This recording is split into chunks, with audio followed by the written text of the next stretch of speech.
Attention, les opinions que vous allez entendre dans ce podcast sont le fruit d'une intense réflexion, mais d'absolument aucune recherche concrète, comme toute émission de débat divertissement qui se respecte.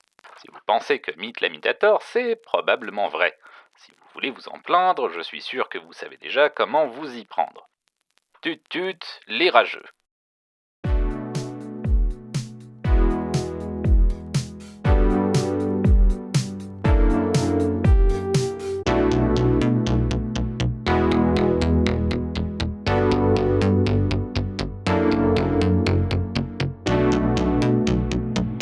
Salut tout le monde et bienvenue dans Hot Takes et Slow Burn, le podcast qui distille les cerveaux et rince les opinions. Je suis Mythe la Mythe, j'ai beaucoup de choses à dire, j'ai que ça à foutre. Et pour cette émission, je suis rejoint par Vincent. Salut Vincent. Salut Mythe, salut tout le monde. Alors Vincent, comment c'était Metal Gear Solid 2 cette année chez Carton C? C'est toujours un plaisir Metal Gear Solid 2. C'est toujours un plaisir. Et alors, avec Oni en guest, qu'est-ce qu'on pouvait demander de plus pour ce record? Très bel épisode. Très bel épisode. J'ai beaucoup aimé. Un moment très plaisant, vraiment. 10 sur 10, pas de remarques. Parfait. Saison 5 de Hot Takes et Slow Burn qui commence avec cet épisode. Et on commence à se faire vieux. Est-ce que c'est la saison de trop? Vous nous direz sur Discord si vous pensez que la saison 5 c'est la saison de trop. Alors je préfère donner la couleur tout de suite. C'est un peu fortuit, mais dans cette saison, on va beaucoup parler des mêmes séries de jeux. C'est pas complètement fait exprès, mais préparez-vous.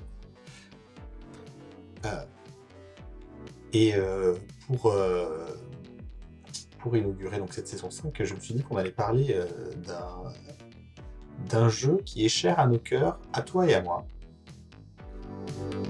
et pour lequel j'ai développé une hot take qui, je l'espère, te parlera, même si elle risque aussi de, spoiler alert, de briser ton cœur, mais bon. On verra bien. Donc le jeu dont nous allons parler pour cet épisode, c'est Sonic 3 et son extension aussi bien logiciel que matériel, puisque c'était sorti sur une cartouche spéciale où on pouvait insérer une autre cartouche dedans. C'est le bon vieux Sonic 3 et Knuckles, Sonic et Knuckles. Ah oui, Sonic 3 et Knuckles, ouais, on connaît bien. Sonic 3 et Knuckles, Championship Edition, plus EX Alpha, featuring Dante from Devil May Cry. Évidemment. Voilà. Évidemment. N'hésitez pas à nous dire sur le Discord si on a oublié des extensions. Hein, ce serait sur dommage le Discord et des Knuckles. Championship Edition. Ah, ça ne s'arrête jamais. The World Warrior. Non, ça ne s'arrête jamais. Tu dis Shiranoker, et oui, alors oui, Shiranoker, mais moi j'ai une histoire un peu bizarre avec ce jeu. C'est que je n'ai eu que Sonic et Knuckles pendant très longtemps. Je n'ai joué à Sonic 3 que très très tard, et donc à la complète. Ah oui, c'était l'époque où, si tu veux, acheter un jeu vidéo, déjà c'était pas un acte personnel, il fallait le demander, et donc ça veut dire qu'un adulte responsable pouvait très bien dire non, je t'ai déjà acheté l'autre jeu, je ne vais pas maintenant te racheter celui-là. Et impossible à l'époque d'expliquer que le jeu ne marchait pas ou pas bien tout seul. Et à finir Sonic et Knuckles sans sauvegarde, c'est pas facile. Ah non. Ça se fait quand on est bien habitué, mais c'est pas facile. C'était mon Dark Souls ou, pour des références un petit peu plus récentes, mon Silksong de l'époque. Ah, Silksong. Non, mais c'est marrant ce que tu racontes, parce que moi j'ai eu ce problème-là quelques années plus tard avec les Zelda sur Game Boy Color, Oracle of Ages et Oracle of Seasons, où j'ai dû expliquer à mes parents que non, c'était pas comme Pokémon Rouge et Pokémon Bleu, et c'était pas 2 fois le même jeu, c'était vraiment 2 jeux différents qui pouvaient se combiner. Pour le coup, vraiment 2 jeux très différents en plus. Très très différents en plus. Mais ça, tu vois, pour le coup, là, moi j'ai pu me démerder parce que c'était l'époque où on m'achetait plus les trucs directement, mais on me donnait l'argent de poche. Donc à charge pour moi de le dépenser de manière déraisonnable sans que ça se voit trop. On dit rien. évidemment. On dit rien, évidemment. Mais donc oui, non, mais je vois bien le genre d'argumentaire que tu dois développer et qui en plus est très clair dans ta tête et où tu n'as aucun moyen de savoir à quel point c'est clair dans la tête de ton parent ou pas. Mais oui, non, mais c'est infernal. Et en plus, auprès, bon, c'est mes personnels.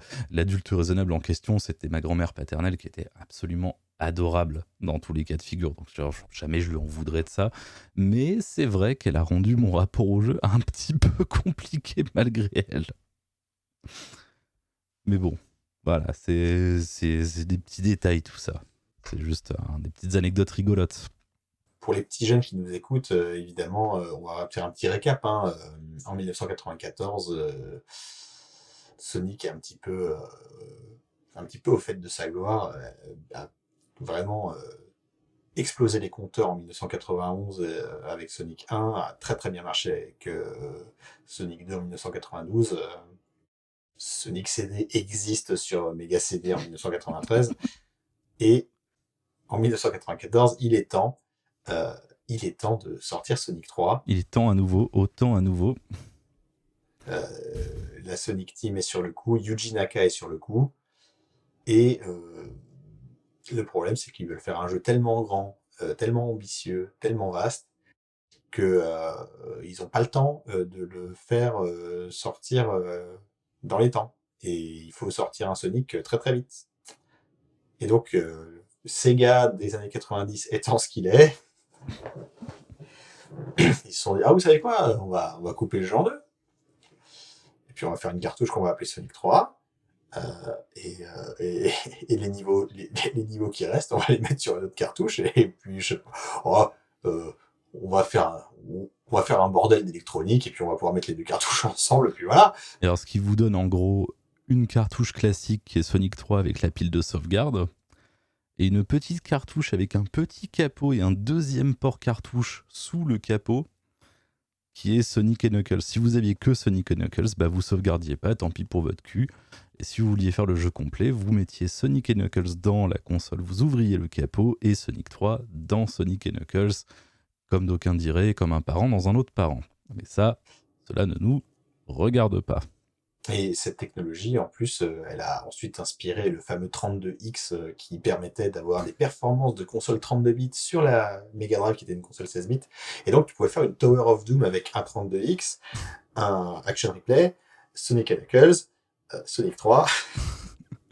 Tu rajoutes un Game Genie au milieu, tu vois, genre juste histoire de dire. Et hop là. Et voilà. Et ça tient très bien en équilibre. Et alors, il y avait quelques petites subtilités à ça. C'est que. Alors, ça, c'est le genre de fun fact hyper obscur que tu ne peux savoir que si ça t'est arrivé personnellement. Nous, on avait Sonic 3 en version importée américaine. Donc, cartouche avec écrit Genesis sur fond rouge et pas Mega Drive sur fond bleu. Elles ont un form factor un peu différent en plus, il me semble. Qui ne fonctionnait pas dans notre Mega Drive, dont j'ai compris des années plus tard que c'était une Mega Drive japonaise importée. Delmore. Sur laquelle fonctionnaient très bien les autres jeux. Hein. Mais donc on avait un adaptateur pour jouer à Sonic 3 tout seul, parce que c'était une cartouche américaine qui marchait pas sur la console japonaise. Et je sais que c'était une console japonaise parce que la manette avait le bouton start qui était bleu et pas blanc. Parce que le bouton start était blanc sur les consoles européennes. Mais par contre, quand tu mettais ce Sonic 3 américain dans un Sonic et Knuckles européen, pâle, bah ça marchait. Ça marchait très bien, pas de problème. Les mystères et les aléas du zonage du jeu vidéo dans les années 90 encore. Et ce fun fact vous est vraiment offert par les gens qui se retrouvent avec des versions importées, on ne sait pas pourquoi, des jeux vidéo. Hein. Et du coup, on avait aussi notre cartouche de Quackshot, le jeu avec Donald Duck, c'était une cartouche importée aussi, avec une ébauche de notice tapée en français, limite sur un ticket de caisse qui avait été rajouté dans la boîte. Waouh. Vraiment le truc à l'ancienne, quoi. Alors, Quackshot, ça aussi. Et comme c'était une cartouche japonaise, quand on a eu une Mega Drive 2 plus tard, bah, le Quackshot, il rentrait pas dans la Mega Drive 2. Il faut aussi dire un tout petit truc là-dessus, mini parenthèse, c'est que là aujourd'hui vous mettez votre jeu dans la console, vous lancez votre jeu sur le PC, il a globalement 90% du temps une bonne petite VF pour vous accueillir. Quackshot avec Donald Duck, hein, à l'époque. Alors, on pourrait se dire, allez, pour les enfants, on va faire un petit effort. Non, Nick, c'était en anglais. Tout en anglais. C'était en anglais. La version japonaise était en anglais parce que 26 caractères, ça prend moins de place dans la mémoire de la cartouche que les kanji. Voilà. Et moi, en 92, j'avais 7 ans. Hein, à 7 ans, tu peux faire beaucoup d'efforts, mais parler anglais, c'est compliqué quand même. Hein. Oui, ah ouais. Alors, je sais pas toi, moi, mon expérience de Quackshot, c'était apprendre par cœur l'ordre des niveaux Alors, et faire les niveaux dans l'ordre, pas parce que je comprends ce que je fais, mais parce que sinon ça ne marche pas. pour clôturer la parenthèse sur cette anecdote-là, moi, mon expérience de Quackshot, c'était avoir la console à la maison de famille, en gros, genre là où toute la famille se réunit l'été, et jouer uniquement quand les cousins peuvent passer regarder ce qui se dit et dire non mais en fait faut que tu retournes là, faut que tu ailles là, là il te dit ça, et avoir les gens derrière qui se disent genre, mais t'es con, il dit pas ça du tout, il dit ça veut pas dire pareil. Et bon, bah, au final j'ai fini par apprendre par cœur, mais sur la base de déchiffrage familiaux complexes. Ouais. Tout ça pour un jeu qui est assez agréable jusqu'au tout dernier niveau, qui est une espèce de cauchemar. Euh, Oh là, non, t'es dur. alors, la jungle du cul et les plateformes qui apparaissent au dernier pixel avant que tu tournes dessus avec les sauts dans le vide, Je l'ai refait il y a pas si longtemps que ça, et j'ai pas trouvé que ce soit si horrible que ça. Mais bon, la jungle du façon, cul, c'est quand même dur. c'est pas les meilleurs moments du jeu, mais ça reste faisable et très cool. Voilà. Dernier boss marrant, pas si dur que ça, même s'il faut bien voir faire le pattern. Mais c'est pas de ce jeu-là qu'on parle, puisqu'on parle de Sonic 3 et Et Knuckles. donc, revenons à nos moutons, l'église Revenons au à nos centre moutons. du village. On va évacuer le truc tout de suite pour pas qu'on me dise que j'en ai pas parlé. Voilà, au générique, il y avait Brad Buxer, qui était un producteur de musique qui était connu pour travailler avec Michael Jackson. En 2006, des gens ont enquêté, se sont rendus compte qu'il y avait marqué Brad Buxer, pas seulement parce que Brad Buxer avait travaillé sur le jeu, mais parce que Michael Jackson avait travaillé sur la musique du jeu. Est-ce qu'il était content ou pas des musiques? Est-ce que le générique c'est Strangers in Moscow? Est-ce que Hard Times des Jetsons est un disque qui est sorti un jour en vrai? Toutes ces questions-là, je ne m'y intéresse pas. Par contre, cette enquête et ces révélations ont eu pour conséquence qu'on se tape les musiques dégueulasses de la version PC dans la Sonic Anniversary Collection Bzzz. pour les niveaux qui sont attribués à Michael Jackson. Donc les niveaux 4, 5 et 6, donc Carnival Night, Ice Cap et Loge Base Zone. Tout le reste c'est la musique originale parce que il y a que ces morceaux-là en fait qui ont été composés par Michael Jackson. Bon, voilà. Je l'ai dit pour me montrer patte blanche. Je le sais, je m'en fous.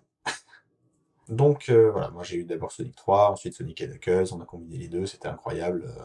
Pendant très longtemps, j'ai joué uniquement Knuckles, parce que c'était complètement ouf de pouvoir jouer Knuckles après l'avoir vu gâcher la vie de Sonic entre les niveaux dans Sonic 3. Mais c'est cool de planer et de monter au mur aussi. Oui, le gameplay avec Knuckles était très sympa, même s'il saute un petit peu moins haut. Le truc que je savais pas, c'est que Knuckles traverse les mêmes niveaux que Sonic, mais il les traverse après Sonic. Et c'est pour ça qu'il y a certains passages qui sont déjà ouverts. C'est pour ça que Oh.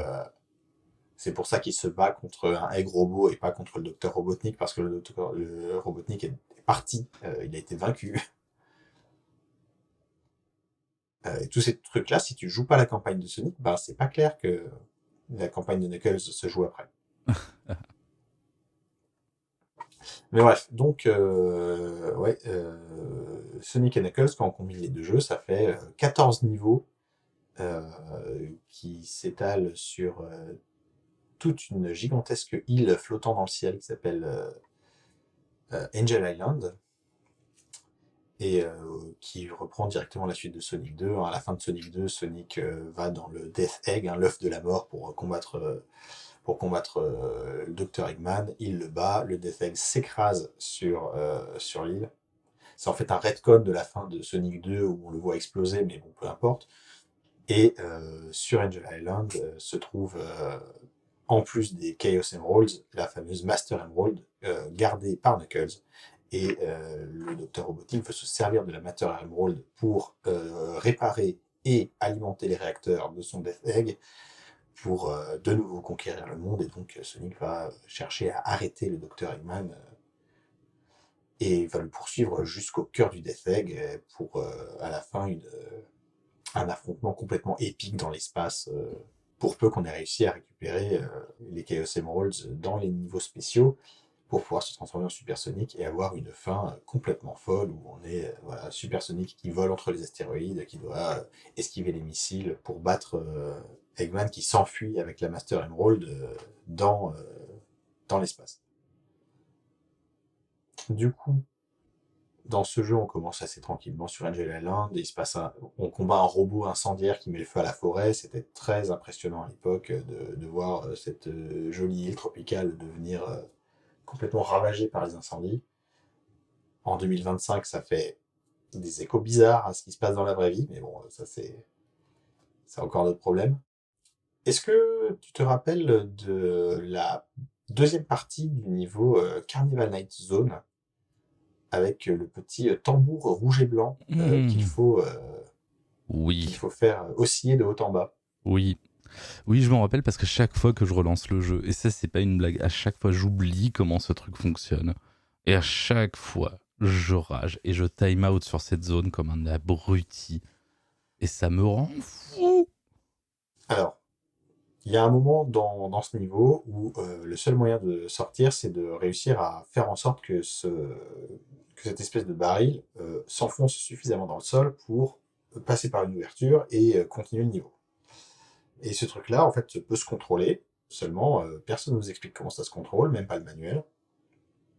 Et donc il faut un peu deviner ce qu'il faut faire. Et en fait, c'est assez simple, hein, c'est le principe de la balançoire, hein. Quand ça monte, il faut faire vers le haut, quand ça descend, il faut faire vers le bas, et ça entre en résonance, ça prend de l'amplitude, et à un moment, ça descend suffisamment bas pour qu'on puisse sauter.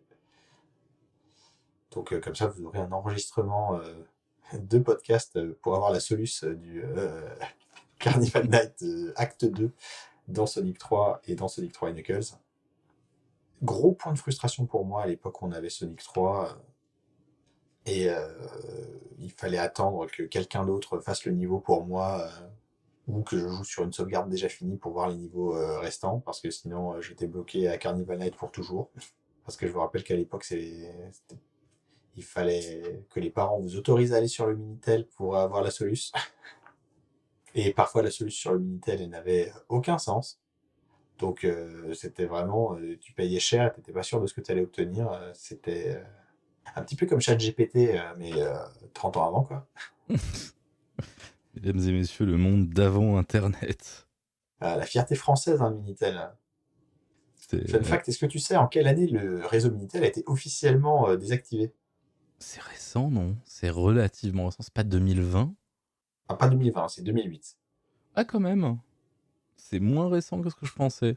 Il me semblait qu'il avait... Ah, non. Non, t'as raison. C'est 2008, mais on peut encore s'amuser un peu avec des trucs plus ou moins locaux, si je dis pas de bêtises. Oui, ouais. Alors si après, oui, si localement quelqu'un construit une infrastructure à laquelle il arrive à relier l'appareil, oui, je suppose que ça fonctionne. A priori. A priori.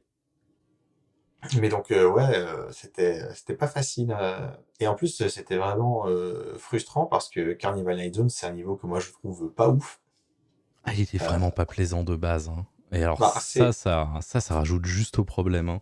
Ouais, c'est un peu pour moi le cousin débile de Casino Night Zone dans Sonic 2, qui est un niveau très populaire, Casino Night. Sauf que j'aimais déjà pas Casino Night, moi. Alors, la version piste aux étoiles avec la petite mélodie à la con, j'étais pas... Ah oui, non, en plus, il faut que tu te tapes cette horrible musique là de cirque dégueulasse. Hein. Vraiment, ça doit être la pire piste de toute l'OST. Assez facilement.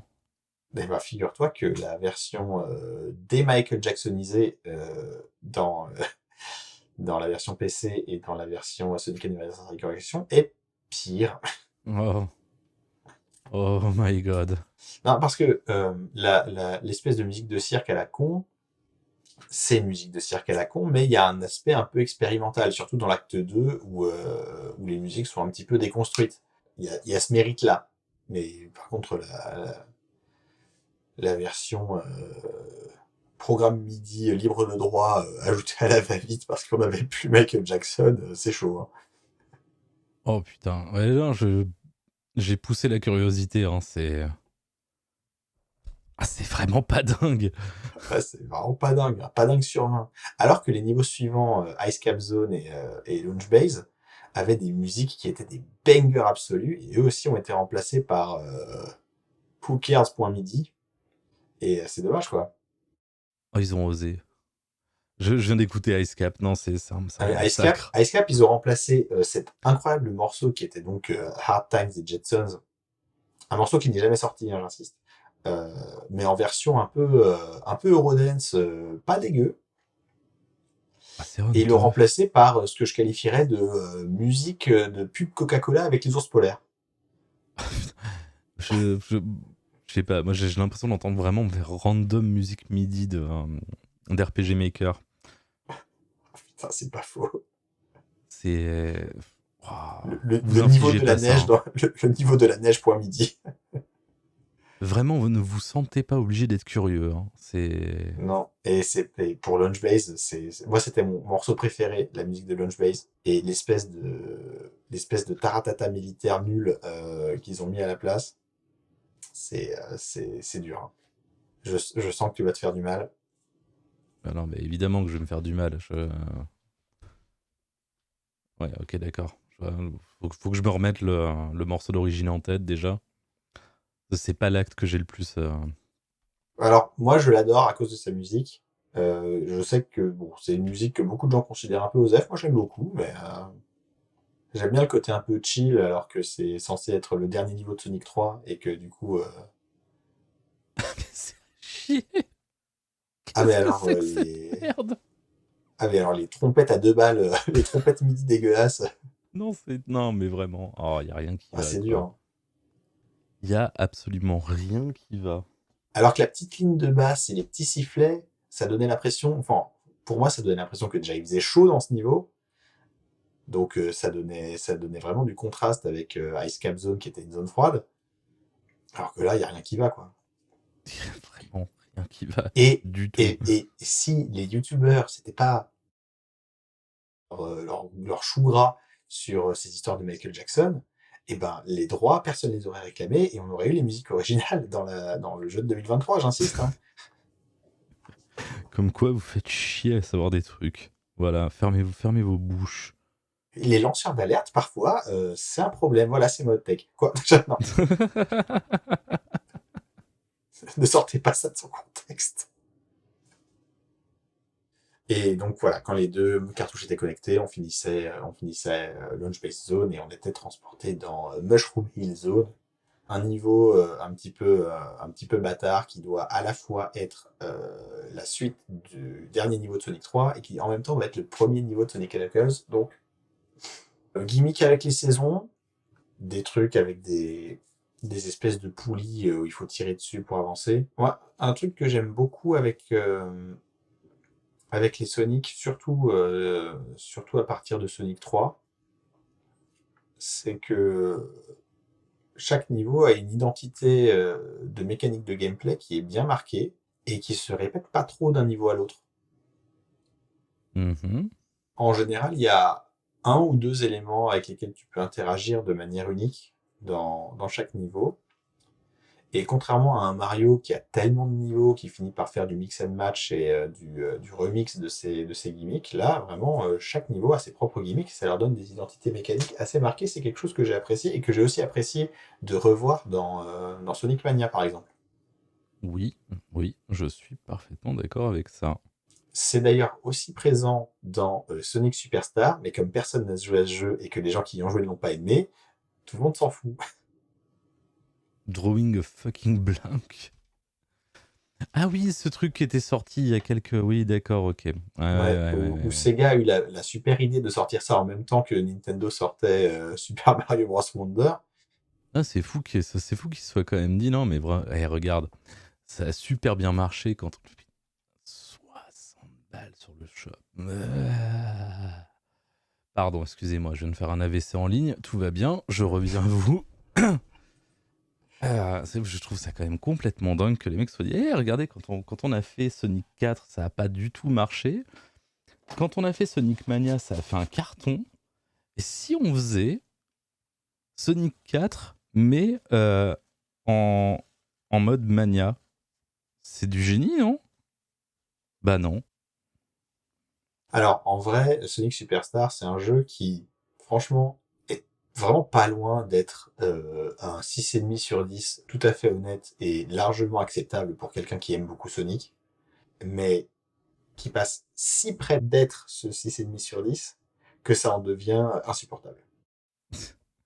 Et puis là, le peu de screen que je vois me donne pas vraiment envie d'y jouer en plus. Pour un... Il y a des niveaux qui ont des bons gimmicks, c'est plutôt agréable manette en main.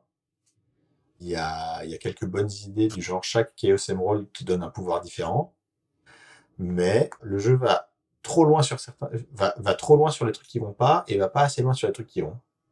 Et se permet aussi des boss finaux de 15 minutes, Oh. ce qui est un crime contre l'humanité pour des jeux de plateforme en 2D, hein, on peut le dire. Et quand je dis boss final de 15 minutes, je parle du boss final, je parle du premier boss final caché, mais je ne parle pas du deuxième boss final caché qui, lui, en prend 30. Non, à l'aide. C'est non d'office. Sachant que pour avoir le deuxième boss final caché, enfin, pour avoir le premier boss final caché, puis le deuxième boss final caché, il faut faire une campagne solo obligatoire sur un jeu qui s'est vendu comme étant jouable à 4. Putain. Vraiment du génie. Je sais pas où mettre ça sur l'échelle du génie de Sega, où on trouve aussi sortir la Saturn sans jeu pour le plaisir de dire qu'elle est sortie, et ne pas mettre de protection logicielle sur les disques de la Dreamcast parce que c'est des GD-ROM, TKT frère, personne va les pirater. Des génies, des purs génies. Et les gars, c'est des génies mentaux. Mais donc Sonic 3 et Knuckles, la partie Sonic et Knuckles, en fait, c'est logique qu'elle soit plus dure parce que c'est la deuxième partie du jeu. Quand le jeu est vendu en standalone sans sauvegarde, alors que Sonic 3 tout seul lui avait des sauvegardes, ça fait un peu mal au cul. Je suis pas développeur de jeu.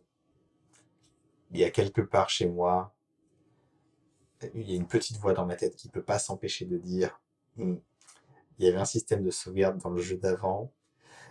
C'est deux morceaux du même jeu avec le même moteur, le même code. Est-ce que ça coûtait si cher que ça de mettre une petite pile de sauvegarde dans la cartouche de Sonic et Knuckles aussi? À quel point est-ce que ça aurait foutu en l'air le système de sauvegarde? Je ne sais pas. La seule hypothèse que j'ai, c'est que avoir une pile de sauvegarde dans chaque cartouche, oui, parce qu'à l'époque, les enfants, il fallait des piles. Quand je dis pile de sauvegarde, c'est que c'est des piles électriques avec de l'énergie qui peuvent se vider, et quand il n'y a plus d'énergie dans la pile, la cartouche ne sauvegarde plus. Hein, RIP, les cartouches de Pokémon bleu. Et RIP, toutes les cartouches dont les piles ont expiré depuis. Et donc je me dis, ouais, peut-être que s'il y a une pile de sauvegarde dans chaque cartouche, ça fout le bordel et le jeu sait plus où sauvegarder. Alors que s'il y a juste la pile de sauvegarde dans Sonic 3, tu sauvegardes tout dans la pile de Sonic 3 et puis merde. Après, peut-être aussi que c'est une bête logique de conservation de frais de prix, quoi. Alors, c'est possible aussi que, comme c'était une cartouche custom qui était plus chère à fabriquer, ils ont fait des économies en ne mettant pas de pile de sauvegarde dedans. Ça, c'est possible aussi. Ça a l'air de rien. En plus, c'est le genre de pile qui peut assez vite te coûter une petite couillasse. Hein. C'est pas non plus le composant probablement le plus cher de la cartouche, mais ouais, tiens, encore que. Petite pile. Voilà. Une petite pile de merde, là. Une petite pile à la con. Sachant que Et la sauvegarde sur cartouche, c'était pas non plus une pratique extrêmement courante de l'époque. Hein.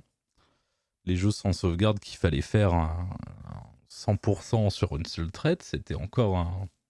Oui, c'était encore très fréquent. Et du coup, toute la philosophie de game design qui allait avec, qui était héritée du jeu d'arcade, était très marquée. Hein, même dans Sonic 3 qui avait des sauvegardes. En fait, Sonic 3, il y a une vidéo assez intéressante d'une chaîne qui s'appelle... je ne me rappelle plus le nom exact de la chaîne, mais c'est une chaîne très intéressante qui parle notamment de la musique de Sonic et qui explique que si tu veux vraiment taper des high scores et jouer à Sonic 3 comme un jeu d'arcade, le jeu il devient v'là dur et c'est plus du tout la même mayonnaise quoi. Parce que en fait, une des mécaniques principales des Sonic en 2D, c'est que si tu te fais toucher, c'est pas grave parce que tu perds tes anneaux, tu peux récupérer des anneaux et tant que t'as un anneau, t'es en vie. Mais si tu veux taper du high score et finir le niveau très très vite, t'as juste pas le droit de te faire toucher en fait. Si tu te fais toucher, ton high score il est foutu. Et c'est pas facile dans les Sonic en 2D de pas se faire toucher. Non, il y a pas facile du tout même. C'est très facile de se prendre un pic perdu, un ennemi à la Voilà. con qui traîne à un endroit où tu peux plus être en dash bull, ce genre de Ouais. mesures protectives. Ouais, donc. Dès les premiers niveaux, hein, tu peux Oui. très facilement. Oui, et c'est, avec la manière dont le jeu fonctionne, c'est pas très grave. Et en plus, nous, maintenant, voilà, 30 ans après, on farm les Chaos Emeralds aussi vite qu'on peut, on se transforme en Super Sonic et puis on s'en fout, on est invincible. Mais en vrai, compliqué, hein. D'ailleurs, petit truc rigolo, Sonic 3 et Sonic Knuckles, c'est les seuls jeux où Super Sonic a les pupilles qui deviennent vertes. Et je pense que quelqu'un, quelque part, je pense que quelqu'un chez Shonen Jump ou chez Toei Animation a dit à quelqu'un chez Sega, frérot, t'abuses un peu là. Arrêtez où ça va finir par se voir. Peut-être bien, ouais. Parce que, bon, les pics de Sonic qui ressemblent à la moitié des pics des cheveux de Goku, plausible deniability. Sonic qui devient jaune avec les pics qui se dressent vers le haut en 1992, sachant que Goku qui devient Super Saiyan contre Freezer, ça doit être 1991. Pas plausible deniability. Et alors les pupilles qui deviennent vertes, comme dans le dessin animé, là c'est vraiment fous-toi de ma gueule quoi. Donc c'est le seul jeu où les pupilles sont vertes. Dans tous les autres jeux, les pupilles de Super Sonic, si c'est Sonic moderne, les iris sont rouges. Et si c'est Sonic classique, ils ont refait comme dans Sonic 2 et les pupilles restent noires. Noir c'est noir, il n'y a plus d'espoir. Pour avoir ces Chaos Emeralds, il fallait faire des special stages avec les fameuses Blue Spheres, avec la perspective ultra forcée où on avait l'horizon qui était sphérique. Hein. Je sais pas si tu te souviens, enfin tu t'en souviens forcément. Ces niveaux, ils étaient vraiment chouettes. Alors, j'aime beaucoup la musique de ces niveaux. J'aime beaucoup les premiers. Mais alors, les derniers, c'est du concentré de crise cardiaque. Hein. Alors C'est. ouais, le fait que ça aille de plus en plus vite au fur et à mesure que le temps passe et que ce soit pas lié à ta performance dans le niveau, mais lié au fait que le temps passe, ça peut être dur. Si tu veux avoir tous les anneaux et claquer le perfect sur tous les special stages, ça devient dur. Ah, je crois très sincèrement qu'il faut pas essayer le perfect. Plus ça avance, plus faut lâcher l'affaire. Voilà, on n'a plus le temps pour ça. Hein. Voilà, quand on était petit, on avait que ça à foutre. On n'avait pas d'autres jeux. Ah non, mais c'est surtout qu'avec le temps, frère, avec le temps que tu passes dans le niveau, je crois que plus tu avances, en plus, plus le temps nécessaire pour que ça accélère à un niveau critique est bas. Ah oui, c'est possible ça. Et très honnêtement, il y a un moment où ça devient n'importe quoi. Je trouve que c'est des réflexes à la demi-seconde pour sauter par-dessus hein, le genre de balle qui va te renvoyer en arrière dans les rouges sans que tu puisses faire quoi que ce soit. Moi, je me rappelle de niveaux où je suis passé par pur putain de miracle parce que j'ai juste genre aveuglément appuyé comme il fallait pour revenir dans une partie vide de la sphère et pouvoir repartir en avant et me remettre comme il faut. Ah Mais oui. genre mon cerveau était à rien de l'AVC pendant toute la séquence. Oui, non, mais c'est vrai que parfois tu te retrouves au milieu d'un champ de boules rouges et tu sautes en rythme, tu sais pas ce qui se passe, tu atteins le nirvana et ton corps joue tout seul, quoi. Ça, et puis genre, d'un instant à un autre, tu te prends une boule grise, tu retournes, tu te prends une boule rouge, et le sound effect le plus stressant de l'univers avec son bel effet de flash blanc à l'écran. Ah, t'étais bien puni pour avoir perdu. Hein. Ah non, mais tu vois, de toute façon, les bonus stages de Sonic, 1, 2, 3, peu importe, hein, sont, je pense, tous faits par pure haine des joueurs. Il faut dire que la récompense est quand même est quand même à la hauteur du challenge. À partir du 2, oui. Oh, pour l'un, il y en a que 6 à faire, il n'y en a pas 7 à faire, et puis bon, c'est quand même sympa d'avoir la vraie fin. À la vraie fin, celle où t'as juste pas Robotnik qui jongle avec les émeraudes. Et il y a aussi des grosses fleurs qui poussent, ok? Waouh. C'est pas si fou que ça quand même. Hein. Non, mais ce qui était bien dans Sonic 3 et Knuckles, et c'était pas possible dans Sonic 3 tout seul, ni dans Sonic et Knuckles tout seul, et ça n'a plus jamais été possible après, c'est que tu pouvais faire les niveaux bonus de Sonic 3 pour avoir Super Sonic, et après tu pouvais aller faire les niveaux bonus de Sonic et Knuckles à partir de Shroomish Zone pour avoir les Super Emeralds, et les Super Emeralds permettaient de devenir Hyper Sonic. C'est vrai. Et alors Hyper Sonic, en termes de design visuel, pour un jeu en 2D, c'était quand même incroyable parce qu'il clignotait de toutes les couleurs. Il avait des grosses étoiles qui tournaient autour de lui et il avait tout le temps des images rémanentes qui traînaient derrière lui comme dans les super de Street Fighter. Et je pense que mon amour pour les images rémanentes dans les jeux en 2D vient assez clairement du temps que j'ai passé à jouer avec Hypersonic. D'autant plus que plus t'allais vite et plus les images rémanentes étaient éloignées les unes des autres, c'était très satisfaisant visuellement. J'admets. Knuckles pouvait devenir Hyper Knuckles, ce qui fait que quand il planait dans un mur... Ah oui, parce que voilà, Hyper Sonic, il avait un double saut, et quand tu faisais ton double saut, tu faisais un flash blanc qui tuait tous les ennemis à l'écran, donc n'importe quoi, enfin vraiment la teuf quoi. Hyper Knuckles, quand il planait sur un mur, il faisait un mini séisme qui tuait tous les ennemis, et il grimpait très très très très vite. Donc ça rendait quand même assez agréable le traversal parce que sinon Knuckles, bon, il grimpe au mur, c'est cool, mais il grimpe pas vite. Et si tu avais les 14 émeraudes, tu pouvais transformer Tails en Super Tails. Et il avait 4 petits oiseaux qui devenaient des super petits oiseaux et qui allaient tuer les ennemis à ta place. Donc Super Tails était un peu cheaté. Mais il fallait avoir les 14 émeraudes et pas seulement 7. Ouais, je sais pas combien de fois j'ai joué à ce jeu. Trop, probablement. Comme Je l'ai moi. enchaîné comme un sale. J'ai refait des saves de zéro où je refais le jeu à 100% avec tous les personnages. Je ne sais pas combien de fois. Avec un ordre précis. Il y a même eu une fois où j'ai fait Sonic sans émeraude, puis Sonic avec juste les 7 émeraudes, puis Sonic avec les 14 émeraudes sur le même fichier de sauvegarde. J'ai vraiment bien rincé le jeu. Et encore aujourd'hui, c'est un jeu que j'adore. Alors maintenant, j'ai un petit peu plus appris à accepter que c'est pas un jeu parfait et qu'il a des défauts, et je respecte le fait qu'il y ait des gens qui ne l'aiment pas. Et je vais même jusqu'à dire, je vais faire une première petite hot take. Récemment, on m'a offert Grapple Dog, qui est un petit jeu de plateforme indé où on joue un chien qui a un grappin. Certaines personnes mettraient donc 20.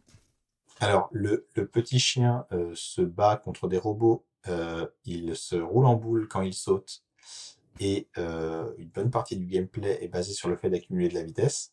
Donc, je vous laisse deviner quel genre d'influence les développeurs de ce jeu ont eu pour créer le jeu.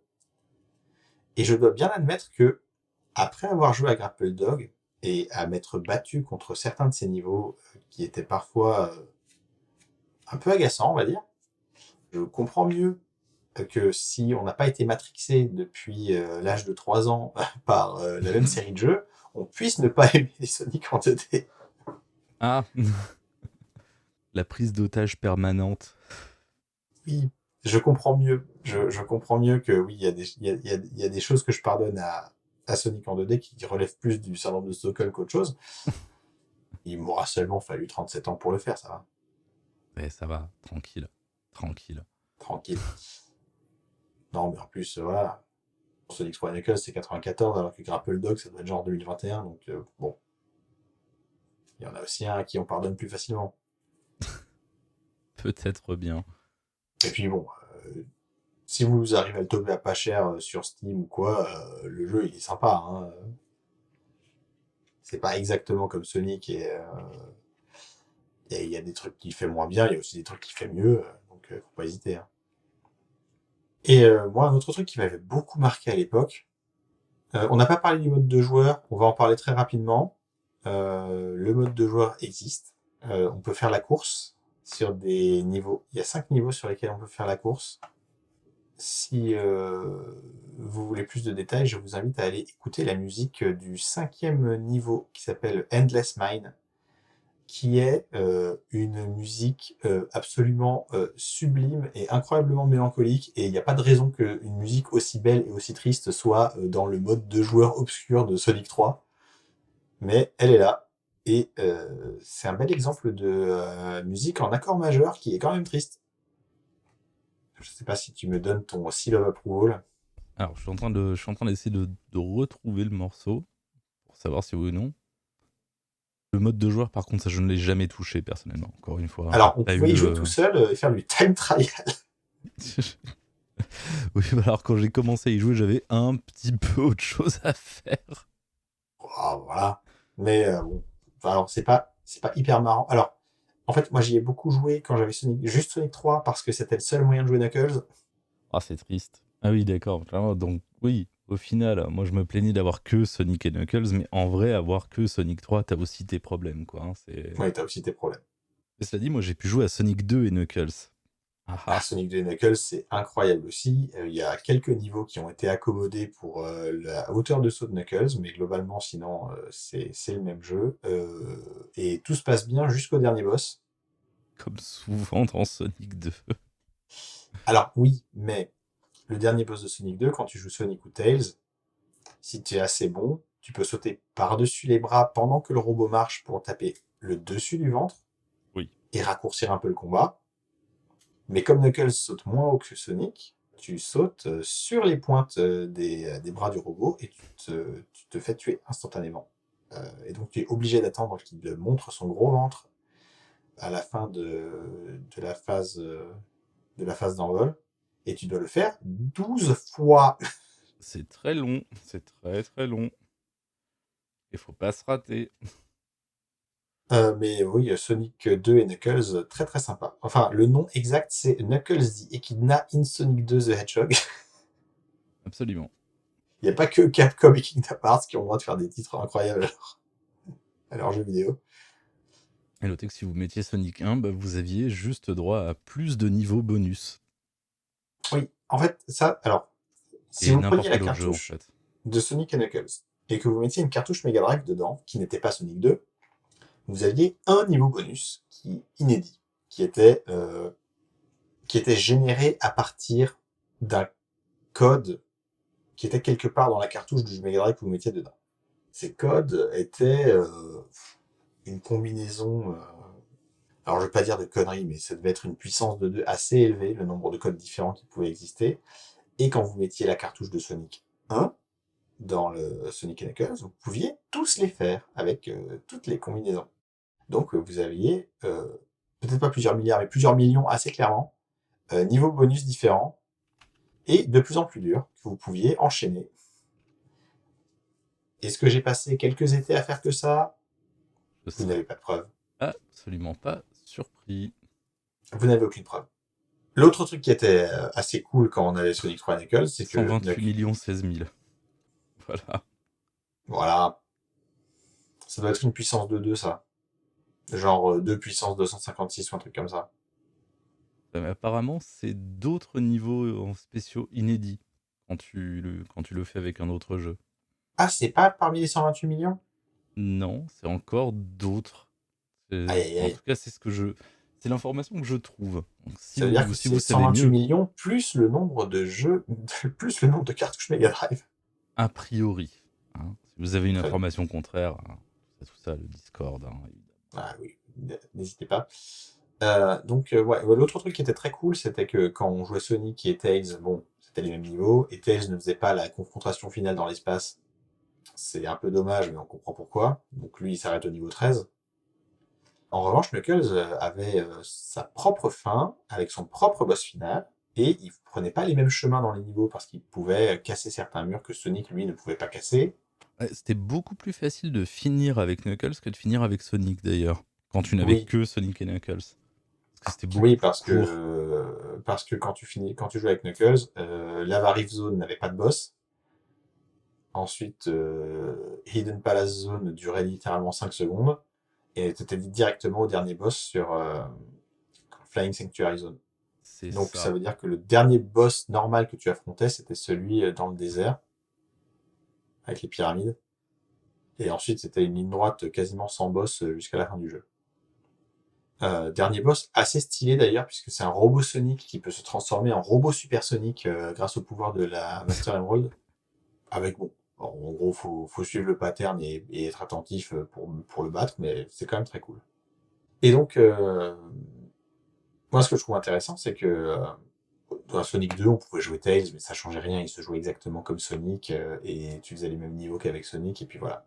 Sonic 3 et Knuckles, c'est vraiment la première fois où tu peux jouer des personnages différents, et que ça a un impact sur le gameplay et sur le déroulement du jeu.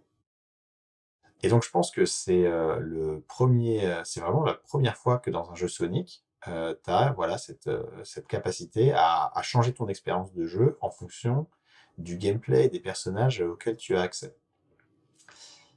Et je pense aussi du coup que c'est très logiquement que plus tard, en 99, Sonic Adventure sur Dreamcast va reprendre un petit peu cette formule. Tu choisis ton personnage qui a son propre gameplay, ses propres niveaux et sa propre fin. Là, alors ensuite, bon, Sonic Adventure, c'est aussi un jeu extrêmement expérimental. Oh, Euh, oh oui.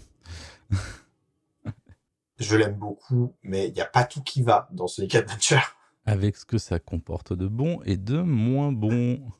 Et je ne parle pas des bugs, parce que Oh là. les bugs viennent de la version GameCube Sonic Adventure Director's Cut. La version Dreamcast, elle ne bug pas.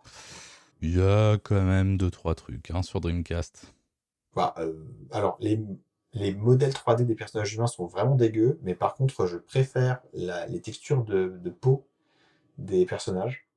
Ah non, si on part par là, moi je parle de bugs, type bug de collision, genre. Alors apparemment c'était vrai. Enfin, maintenant on a des souvenirs un peu, mais tous les trucs de looping qui marchent pas et de t'éjecter sur le côté, c'est vraiment la version GameCube. Hein.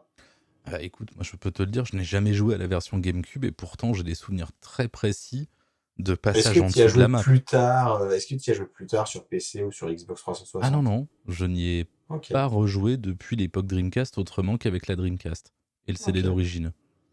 Et j'ai des souvenirs très très clairs, genre de tout un passage sur un espèce, avec Sonic sur un espèce de serpent de pierre où chaque partie, Oui, chaque segment du serpent est individuel et où clairement il y a pas d'interstice entre les différentes plateformes. Elles sont pensées pour que normalement tu puisses aller vraiment faire tout le long du serpent. ouais, je me souviens de ce Mais, niveau. mais non, de temps en temps, tu peux te coincer entre deux plateformes. Tu vas voir Sonic faire du flicker et hop là, passer en dessous jusqu'au bout de la map. Ouah, Ouais. full plaisir. Absolu full plaisir. Mais bon, après, pas non plus de quoi gâcher complètement le jeu. Juste quelques souvenirs un peu cauchemardesques parce que je déteste ce genre de choses. Cela dit, c'est Mais pas comme si on n'en avait jamais vu avant sur Mega Drive non plus. ouais, c'est ça. Non, mais après, voilà, Sonic Adventure 2, ils ont essayé d'un petit peu affiner la formule. Il n'y a plus que 3 gameplays. Et plutôt que de choisir un personnage, on choisit une Une équipe. équipe. Et on va jouer différents personnages à l'intérieur de chaque équipe. Enfin, on joue un side de l'histoire. Voilà, c'est ça. Avec l'histoire des gentils, l'histoire des méchants. Et après, on affine encore un tout petit peu plus sur Sonic Heroes, où là, vraiment, on choisit des équipes de 3 qui n'ont aucun foutu sens ou presque. Enfin, c'est plus des POV en fonction de l'histoire. C'est juste des équipes pour dire, regardez, c'est exactement ou presque les mêmes, mais il y en a qui sont plus mignons que d'autres. Alors, le jeu se déroule quand même pas de la même manière selon l'équipe que tu choisis. Ok, je suis peut-être un peu mauvaise langue et j'aime peut-être vraiment pas Sonic Heroes. Ah, moi, je l'aime bien. Le- Il y a moyen.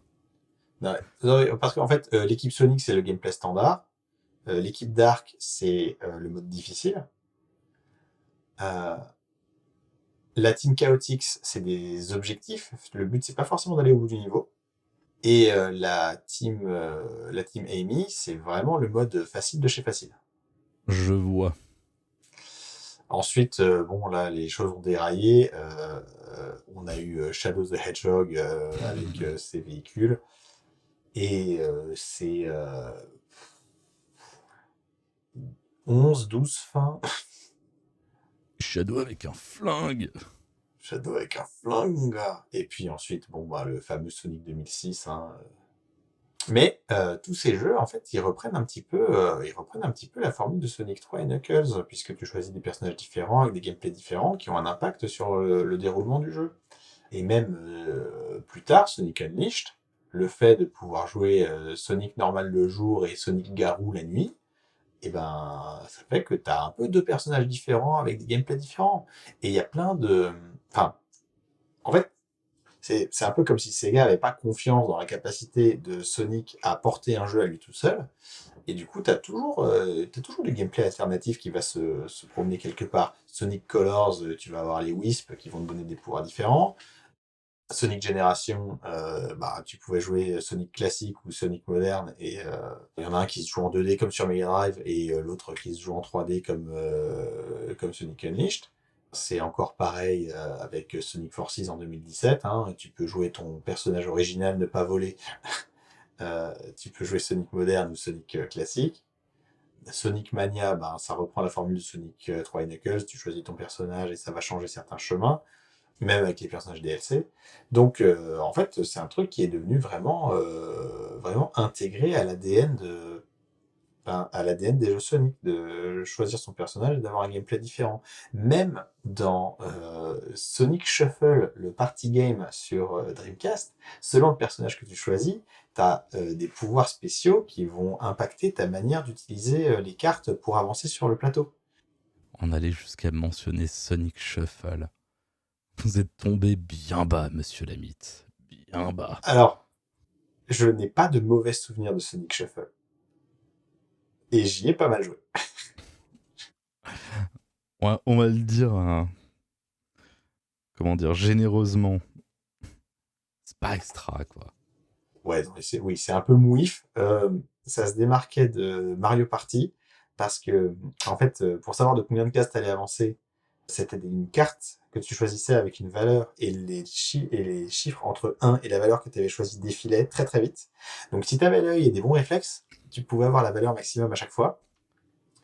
Et tu pouvais aussi te servir de tes cartes pour faire des combats un petit peu à la façon RPG tour par tour contre des ennemis sur la carte. Donc, il y avait une ambition d'aller plus loin que Mario Party. Je pense qu'une partie de cette ambition était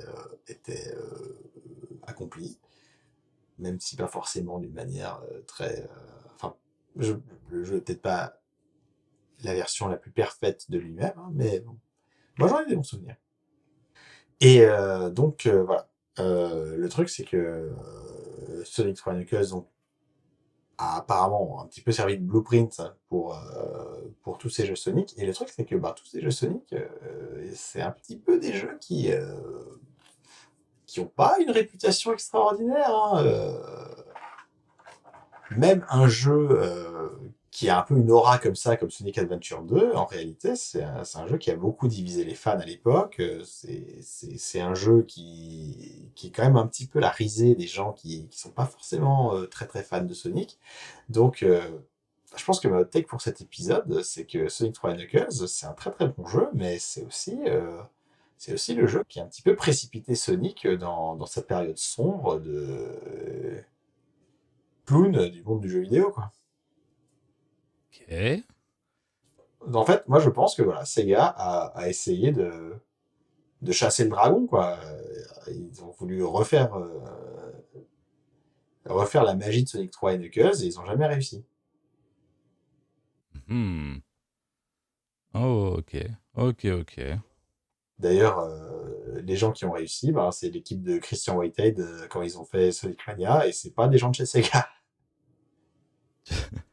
Tu voudrais dire que ta hot take, c'est qu'au final, c'est les gens qui jouent à Sonic qui ont compris pourquoi Sonic 3 c'était bien et pas les gens qui font Sonic? Bon, on peut le voir comme ça, mais bon. Le fait est que si Sonic 3 avait été plus comme Sonic 2, bah, je pense que Sonic Adventure n'aurait pas été comme il était. Ok. Alors, bien sûr, on peut pas aller sur Terre 2 pour vérifier, Non, ça n'est pas possible, effectivement. En tout cas, oui, bah oui, les gens qui jouent à Sonic 3 et qui ont aimé Sonic 3, je pense qu'ils ont effectivement mieux compris que chez Sega. Mais bon.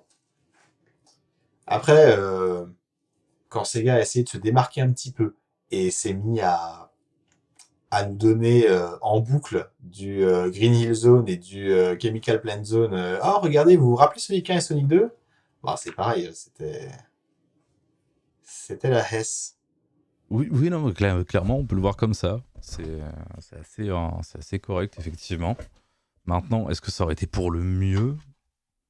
Bon, à voir quand même, parce qu'on n'a pas été non plus hyper mal servi, c'est ça le truc.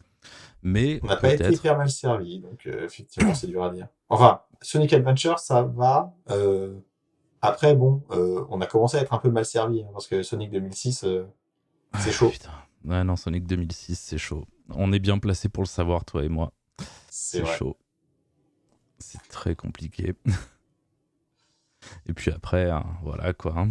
Tout le Sonic Cycle qui s'est bien mis en place depuis. Et qui n'a été rompu par pas grand-chose. Hein, Bah, Mania. Alors, Mania,